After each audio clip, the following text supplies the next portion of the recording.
Hoje vamos analisar um caso aterrorizante que vai te deixar impactado. Então assista com este vídeo até o final. Naquela manhã, a atmosfera serena da praia de uma cidade turística foi abruptamente destruída por uma descoberta arrepiante. Enquanto caminhavam pela orla, transeuntes se depararam com uma cena profundamente perturbadora. O corpo semidespido de uma jovem, imóvel, com parte do corpo submersa na água. As autoridades chegaram rapidamente após serem notificadas, e não demorou para que a vítima fosse identificada como Scarlett Killing, uma britânica que estava de férias na região. A visão de seu corpo sem vida era angustiante, mas a história mais sombria começou a se revelar com o início das investigações. O corpo de Scarlett apresentava sinais inconfundíveis de violência. Hematomas eram visíveis em sua pele. Uma autópsia e um exame toxicológico foram realizados rapidamente para desvendar os acontecimentos que levaram à sua morte. As conclusões foram profundamente perturbadoras. O sangue de Scarlett continha vestígios de álcool e várias substâncias proibidas. Além disso, seu corpo exibia mais de 50 ferimentos, que variavam de hematomas graves a cortes profundos, cada um sugerindo um assassinato prolongado e violento. Essa descoberta horrível marcou o início de uma investigação complexa e comovente, que deixaria um impacto duradouro na comunidade e além. Queridos espectadores, temos as melhores histórias de crimes aqui no nosso canal. Para não perder nenhuma, inscrevam-se e, por favor, deixem um like no vídeo. Este documentário de crime real irá focar em uma garota chamada Scarlett King, nascida em julho de 1992 na Grã-Bretanha, a terceira filha de uma família extensa e pouco convencional. Sua mãe, Fiona, era uma mulher complexa, com uma teia complicada de relacionamentos, tendo dado à luz 9 filhos de 5 homens diferentes. No entanto, nenhum desses pais desempenhou um papel significativo ou duradouro na vida dos filhos. A família era mantida unida pela pura determinação de Fiona, embora sua existência fosse precária e amplamente dependente de benefícios do governo, complementados por trabalhos esporádicos que Fiona conseguia realizar. A família residia em uma área problemática de Devon, no Reino Unido, uma região marcada por desafios socioeconômicos. As condições de vida estavam longe do ideal. Fiona conseguiu uma modesta casa em um pequeno terreno, mas o espaço apertado obrigou a família a usar vários trailers para acomodar todos. Apesar das dificuldades, a resiliência de Fiona mantinha a família em pé. As crianças, a maioria educadas em casa, cresceram nesse ambiente, cercadas pelas duras realidades de suas circunstâncias. O primeiro filho de Fiona foi um menino chamado Howering, nascido durante seus primeiros anos de independência. 2 anos depois, nasceu Silas, seguido por Scarlett, 2 anos depois dele. Esses 3 irmãos tinham o mesmo pai, Richard King, um homem de ascendência líbia que trabalhava na construção civil. O relacionamento de Richard e Fiona começou quando eles viviam próximos em Hertfordshire, mas sua conexão era marcada pela instabilidade. Pouco depois do nascimento de Scarlett, o relacionamento do casal se desfez, deixando Fiona responsável sozinha pelas crianças. Nos anos seguintes, Fiona teve 2 filhas, Marilyn e Kiss, nascidas com pouco mais de 1 ano de diferença. O pai delas, Chris Osborne, trabalhava no comércio na época. No entanto, assim como no relacionamento anterior, este também terminou, deixando Fiona novamente como cuidadora única. A vida de Fiona deu outra reviravolta quando ela conheceu Paul, um comerciante que conheceu enquanto vendia artigos militares excedentes em Londres. Paul, que vendia cerâmicas, foi pai de mais 2 filhos de Fiona, Isaac e Kate. O breve relacionamento levou a família para Devon, onde Fiona buscava oferecer mais espaço para sua prole crescente. Infelizmente, o relacionamento foi turbulento, marcado por frequentes discussões e conflitos. A convivência deteriorou-se, levando à expulsão e ao fim da união. Apesar das dificuldades, a determinação de Fiona não vacilou. Ela teve mais 2 filhas, Trinity e Aurora, com Adam Foster, um empreiteiro especializado em instalações de piso. Esse relacionamento também foi breve, deixando Fiona novamente como mãe solteira. Nessa altura, a família estava espremida em um pequeno apartamento fornecido pelo Estado. Fiona continuou seus esforços para educar os filhos em casa, embora eles ocasionalmente frequentassem escolas públicas quando as circunstâncias permitiam. Notavelmente, os filhos de Fiona eram conhecidos por seu comportamento educado, aparência cuidada e habilidades evidentes, qualidades que contrastavam com o caos em que viviam. Com o tempo, as crianças cresceram e os desafios de Fiona se tornaram cada vez mais acentuados. Sustentar 9 filhos sozinha era uma tarefa difícil, que Fiona muitas vezes lutava para administrar. Apesar de seus melhores esforços, ela foi ocasionalmente flagrada consumindo álcool e até experimentando substâncias proibidas. Embora fizesse o possível para proteger os filhos dessas influências, o ambiente em que viviam era repleto de perigos. O bairro marginal onde moravam tinha alto índice de consumo de substâncias ilícitas, servindo como um exemplo preocupante para as crianças. Nossa protagonista, Scarlett, a terceira filha, cresceu como uma garota vibrante e curiosa, mas não estava imune às tentações ao seu redor. Aos 14 anos, começou a explorar aspectos proibidos da vida, fumando ocasionalmente e frequentando raves onde convivia com companhias duvidosas. Segundo sua mãe, Scarlett era madura para sua idade, aparentando e agindo como alguém mais velha.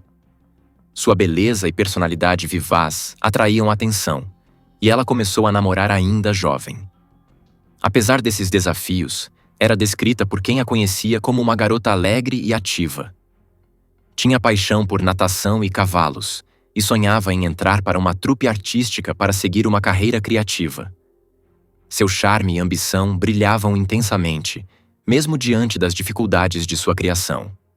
Em 2006, um homem chamado Rob Clark entrou na vida de Fiona, marcando uma mudança significativa em relação aos relacionamentos anteriores. Rob era mais rico e estabelecido do que os parceiros anteriores de Fiona, e sua presença trouxe uma sensação de estabilidade que Fiona raramente havia experimentado. Em 2007, o casal começou a fazer planos ambiciosos. Decidiram embarcar em uma viagem transformadora com os filhos de Fiona, escolhendo a Índia como destino. O objetivo era visitar a famosa região turística de Goa e estender a estadia por cerca de 6 meses para se imergirem totalmente na cultura e na paisagem do país. A decisão de viajar para Goa não foi aleatória. Rob já havia visitado a região várias vezes e se apaixonado por sua atmosfera vibrante. Para Fiona, no entanto, a proposta foi uma surpresa completa. Nunca tendo saído da Grã-Bretanha antes, a ideia de uma viagem tão extensa era ao mesmo tempo empolgante e assustadora. Fiona hesitou por muito tempo, preocupada com a logística da viagem. A questão mais urgente era o peso financeiro. Alimentar e acomodar 8 crianças e 2 adultos por meio ano exigiria uma quantia significativa de dinheiro. Além disso, o filho mais velho de Fiona, Howering, não pôde acompanhá-los devido a problemas com seus documentos. Determinada a não depender inteiramente da riqueza de Rob, Fiona decidiu contribuir com sua parte. Para financiar a viagem, usou suas economias, vendeu alguns pertences pessoais e até destinou parte de seu benefício para cobrir despesas. Após meses de preparação, a família estava finalmente pronta para embarcar nessa aventura.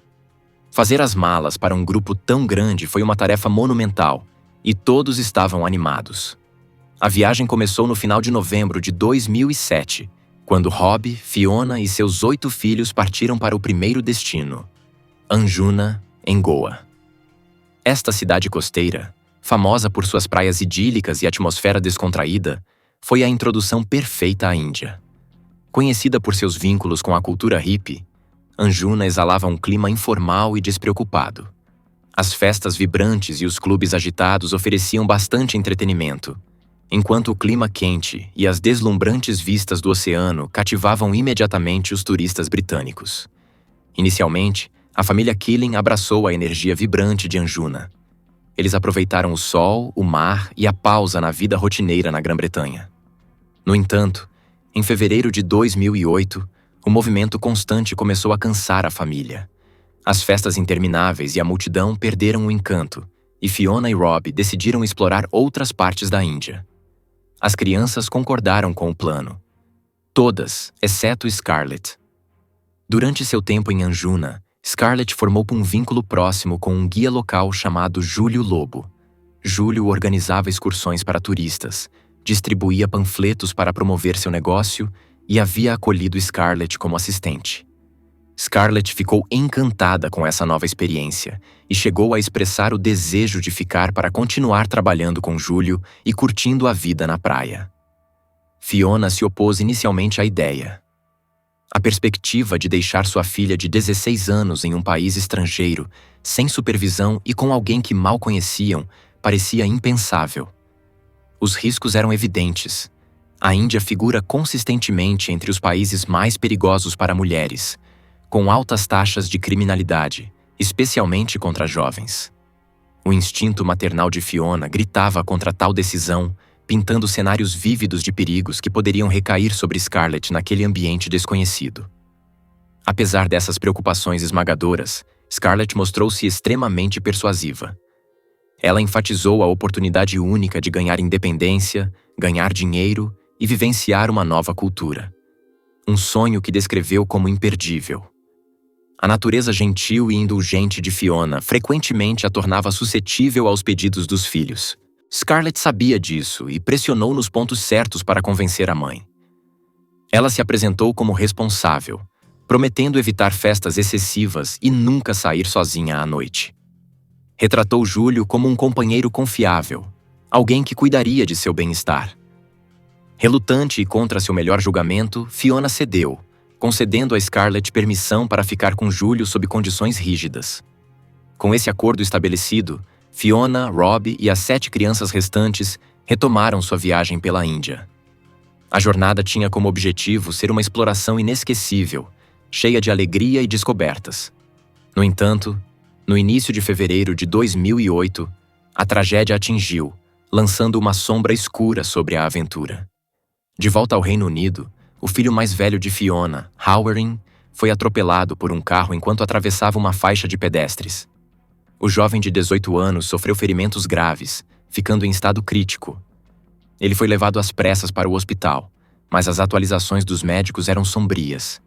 Fiona, dominada pela preocupação e pela dor, tomou a dolorosa decisão de encurtar a viagem da família e voltar para casa para apoiar o filho. Quando Fiona informou Scarlett sobre a situação, a fachada despreocupada da jovem deu lugar à preocupação.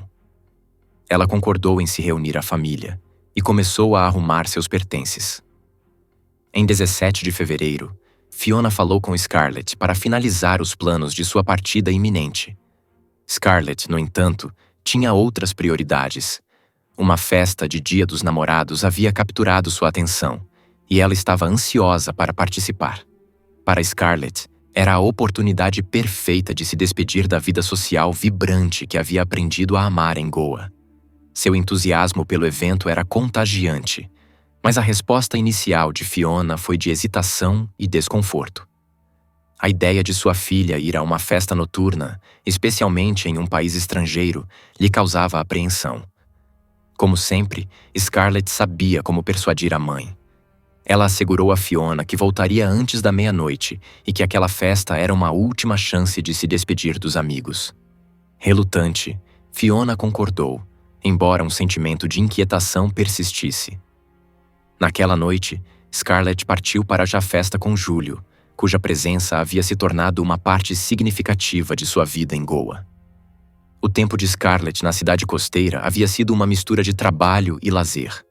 Durante o dia, ela distribuía panfletos para Júlio, às vezes acompanhando-o como guia para turistas. Ela também fazia bicos, como servir comida ou ajudar na praia. Mas eram as noites que realmente definiam sua experiência. Scarlett mergulhava na vibrante cena de festas, transformando seus modestos ganhos em oportunidades de diversão e liberdade. Apesar de sua juventude, ela havia se acostumado a esse estilo de vida agitado, passando as noites em bares animados e voltando tarde para a casa da tia de Júlio, onde ele ficava. Esse ritmo lhe agradava e ela demonstrava pouco interesse em abandoná-lo. No entanto, a notícia sobre o estado de seu irmão mais velho lançou uma sombra sobre sua existência despreocupada. A decisão de Scarlett de voltar com a família ao Reino Unido estava tomada, mas antes de se despedir da vida que aprendera a amar, ela decidiu aproveitar ao máximo uma última noite memorável. Naquela noite, Júlio, sentindo-se mal e exausto, optou por ficar em casa. Isso deixou Scarlett livre para fazer planos com Ruby, irmã de Júlio, de 17 anos. As duas decidiram passar a última noite juntas explorando a vida noturna local. Enquanto se arrumavam para sair, Scarlett confidenciou a Ruby um detalhe chocante. Ela estava em um relacionamento romântico com Júlio. Ela mencionou que Júlio, 10 anos mais velho, até havia lhe comprado uma motocicleta, um gesto que reforçava a profundidade do vínculo entre eles. Para Ruby, essa revelação foi tanto surpreendente quanto preocupante.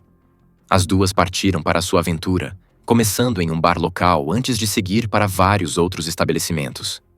Em cada local, elas beberam, mas mantiveram a moderação, aproveitando a atmosfera animada sem perder o controle. À medida que a meia-noite se aproximava, Scarlett reiterou sua intenção de voltar para a família naquela noite, já que estavam esperando por ela. Apesar do calor acolhedor da noite e da alegria que compartilharam, por volta da 1 da manhã as duas se despediram emocionadas, prometendo manter contato. A promessa de manter contato era sincera, um laço forjado por memórias compartilhadas e afeto mútuo.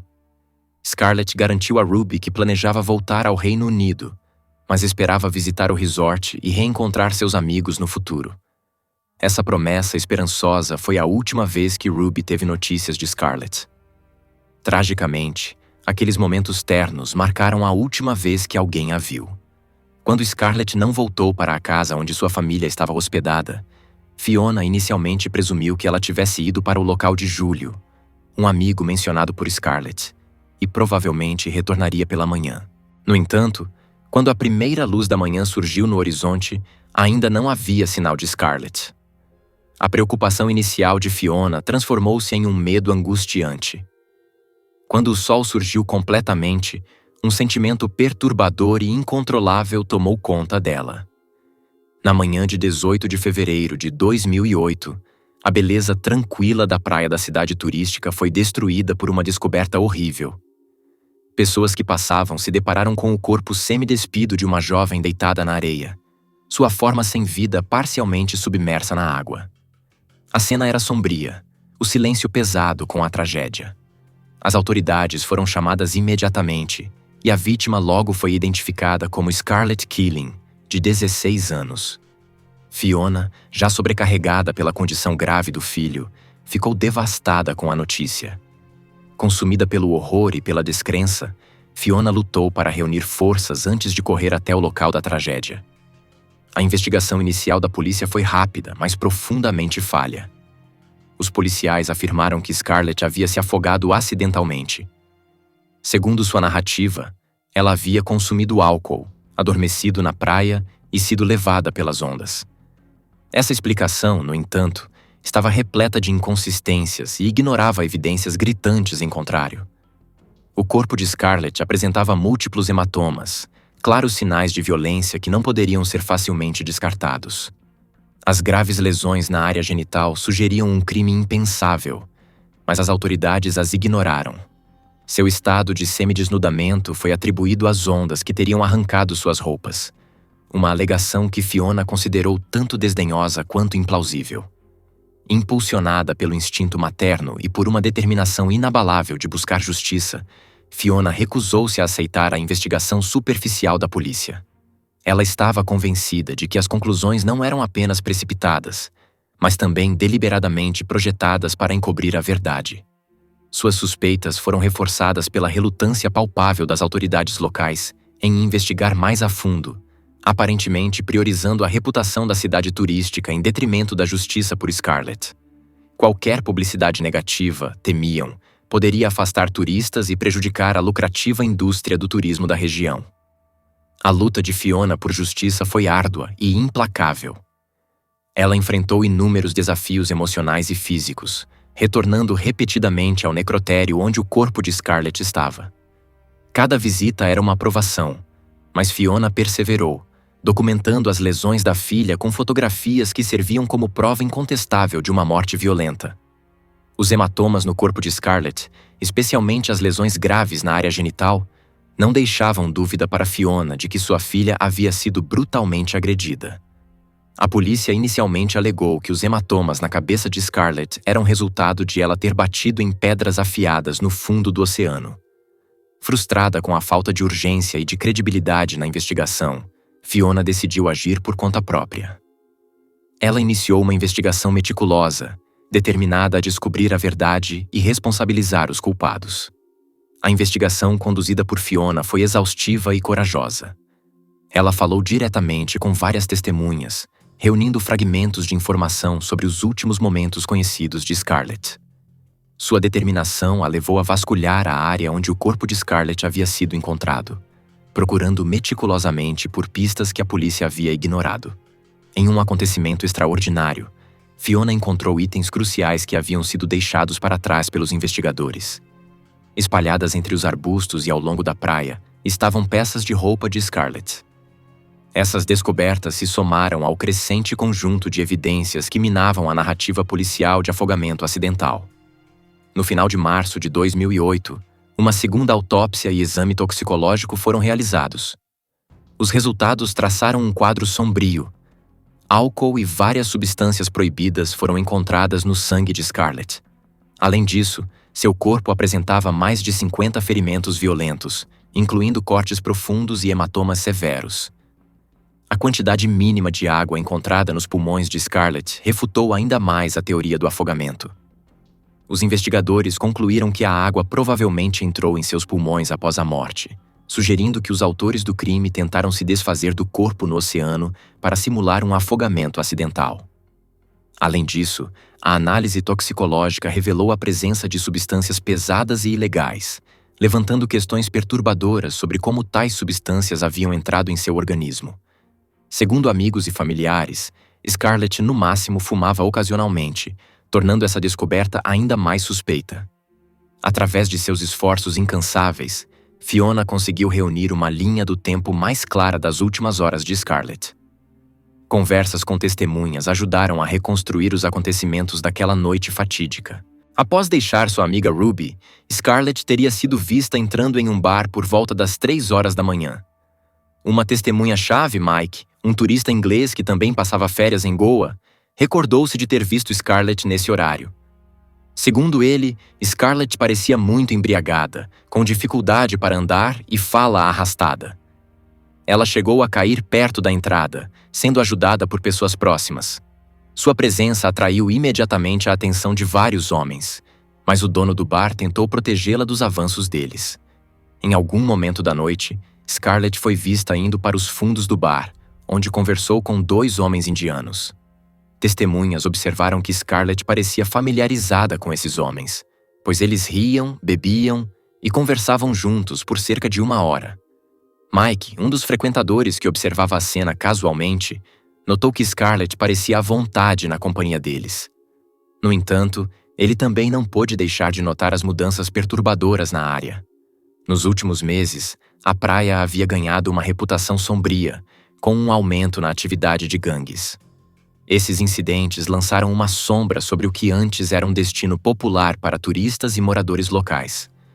Por volta das 4h30, Mike viu Scarlett deixando o bar acompanhada por um dos homens. Inicialmente, a cena não lhe pareceu incomum.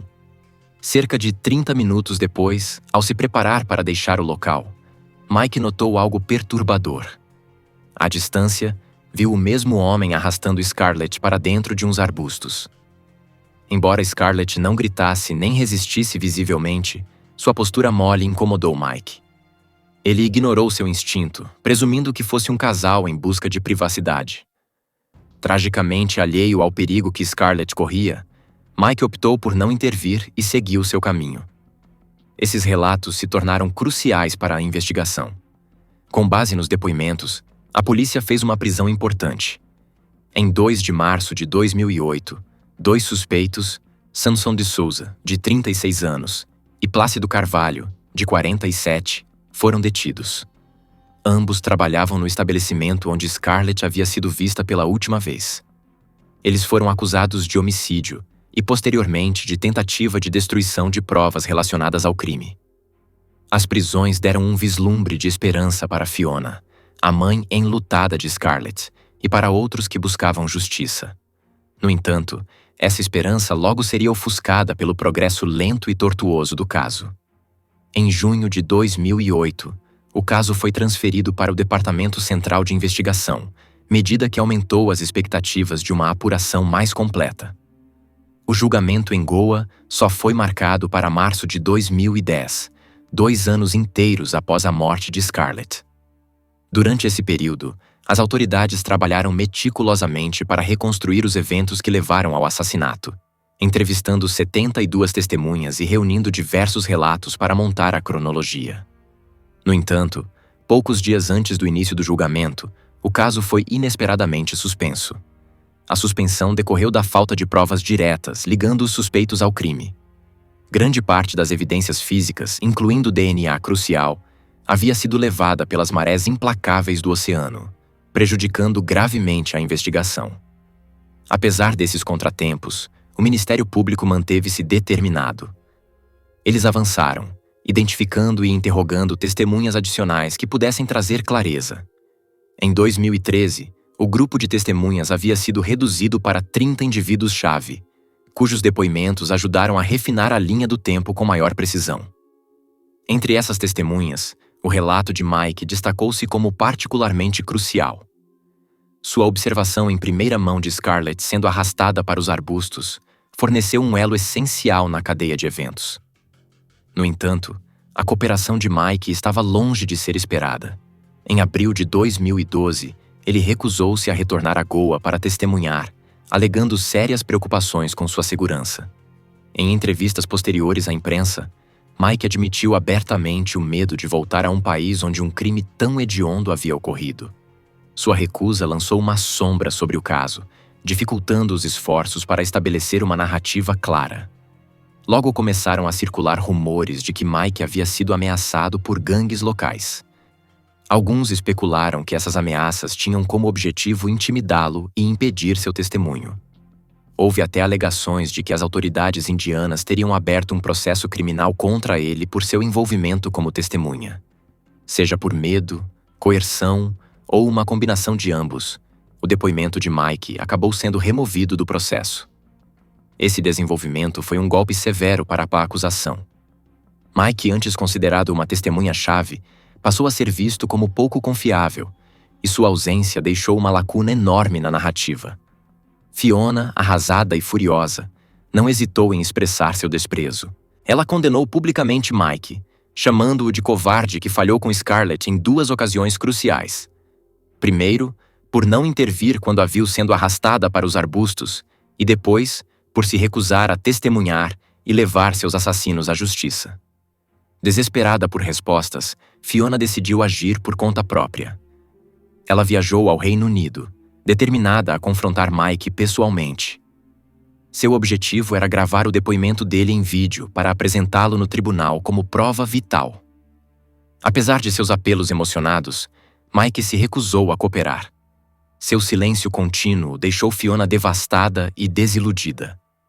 Enquanto isso, o foco das autoridades parecia mudar, levantando questões perturbadoras sobre suas prioridades. Em vez de perseguirem os suspeitos com vigor, os investigadores começaram a examinar a vida pessoal de Scarlett. Eles destacaram trechos de seu diário, onde ela expressava cansaço com a vida em Anjuna e o desejo de voltar para casa.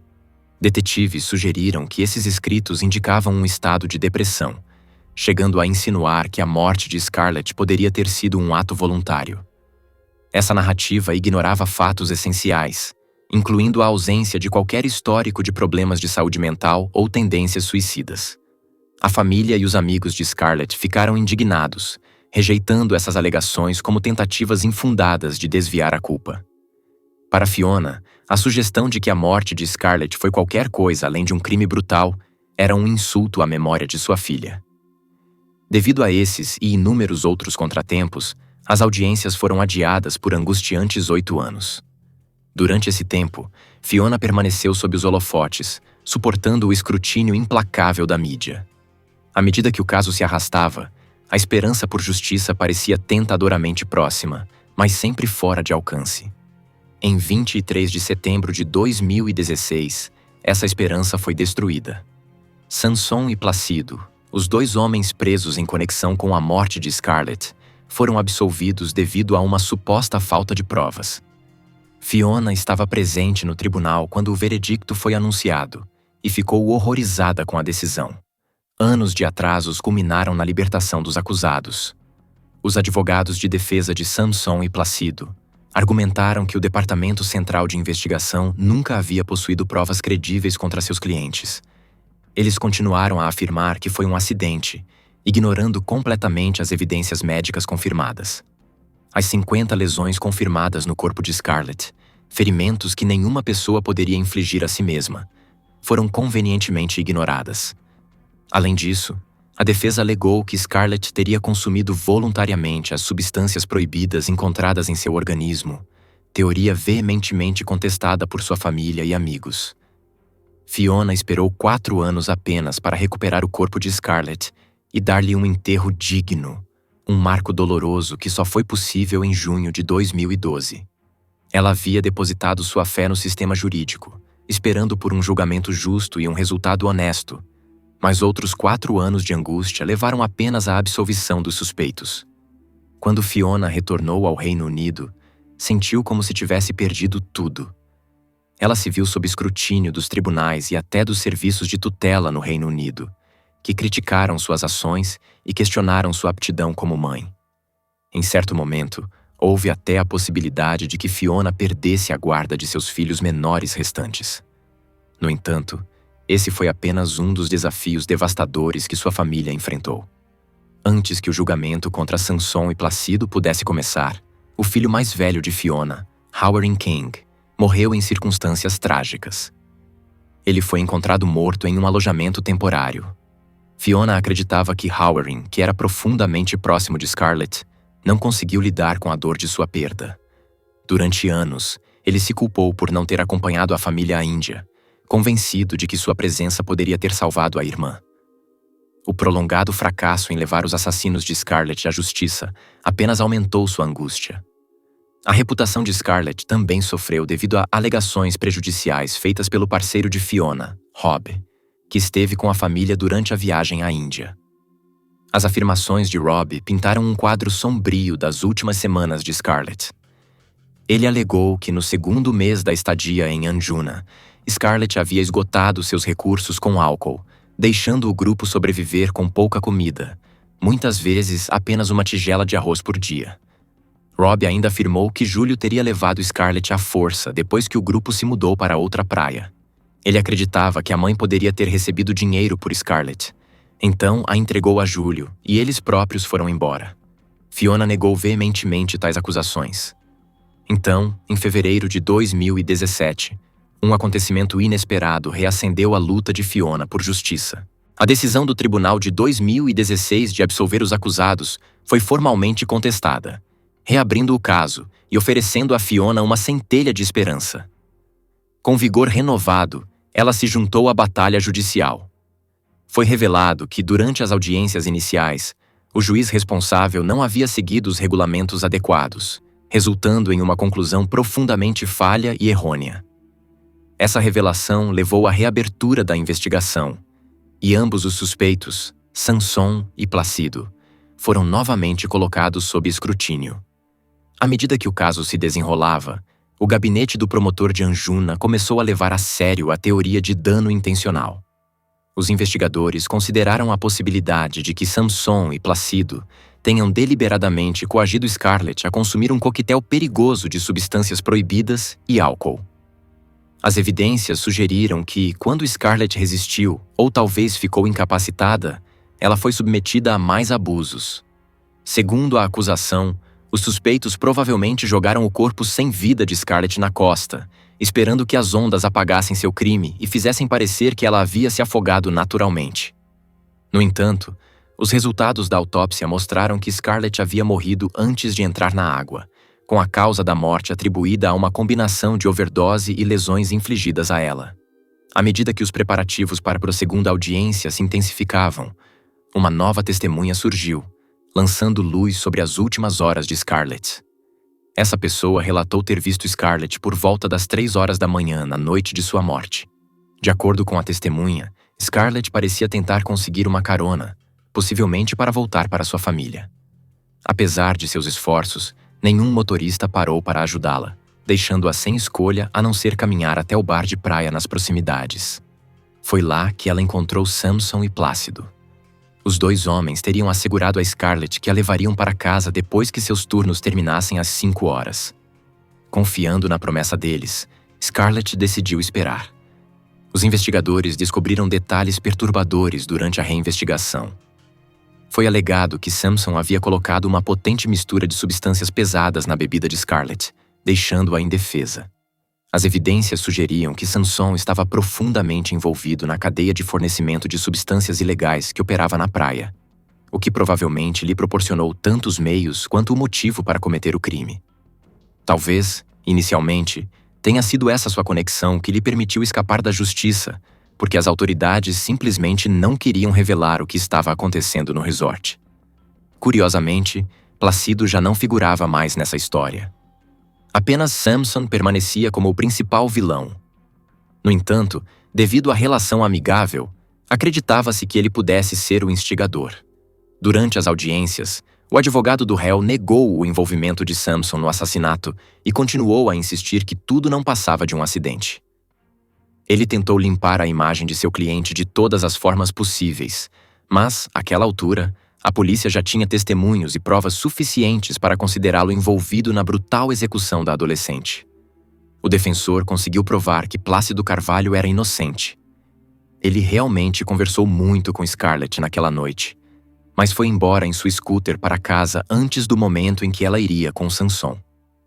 A lista de acusações contra Plácido Carvalho foi reduzida para incitação antes mesmo do início das audiências, e com base nos resultados, o homem foi absolvido.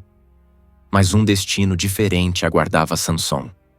Em 19 de julho de 2019, o Supremo Tribunal de Bombaim considerou Samson de Souza culpado de 5 acusações, incluindo assassinato premeditado, indução de uma adolescente ao uso de substâncias pesadas e tentativa de ocultar vestígios do assassinato. Finalmente, o momento da verdade chegou para Fiona. Ela alcançou a justiça após quase 11 anos de luta contínua. No entanto, os resultados ficaram longe do esperado. Samson de Souza foi condenado a apenas 10 anos de prisão por um assassinato brutal com circunstâncias agravantes.